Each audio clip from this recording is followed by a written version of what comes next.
But first, we've got breaking news right now. A Detroit teenager stabbed while walking to the store with his younger brother.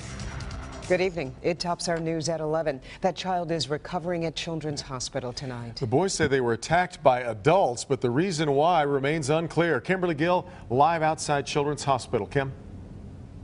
Yeah, Carmen and Devin, good evening. This young man, it appears he's going to be okay, but he is lucky, I tell you, because whatever it was he was stabbed with managed to penetrate through several layers of thick clothing like what I'm wearing through his side here, and his family said it narrowly missed his liver.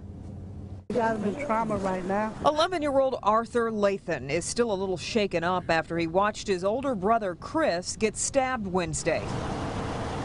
It happened near the corner of Jefferson and Harding on Detroit's east side. He was trying to protect me, and but he the one got hurt. Lathan says he and his brother were walking home from the store when 3 women and 1 man approached, asking if they wanted to fight. I was scared, and I just tried to go home, but they had grabbed me. He says one of the suspects stabbed his older brother, then took off in this black car. I'm really upset because this baby don't bother nobody.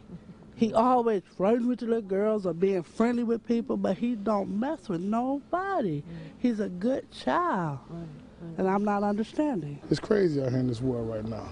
These streets are terrible. Got a nice police chief, but everything else is still bad. Chief Craig says while overall violent crime is down, there's still a lot of work to be done. There's situations like this when you talk about a 12-year-old that's stabbed over what? Inability to handle disputes. I've talked about this so many times. It must end. And another thing that Chief Craig says needs to end is this idea of no snitching. He says that they do get a lot of tips, but there needs to be more. He says that the public needs to cooperate with police because police simply just cannot be on every street corner every time something happens. We are live tonight at Children's Hospital. Kimberly Gill, Local 4. Well, Kimberly, since this did happen near a store, any chance of surveillance cameras that were in the area may have captured something? Yeah, Devin, you know, police are looking into that, so hopefully, you know, there is something that will help shed some light on exactly what happened and why it happened. And we should point out, too, that they do believe they have all the suspects in custody tonight. Yeah. All right, Kimberly Gill reporting for us live. All right, Kim.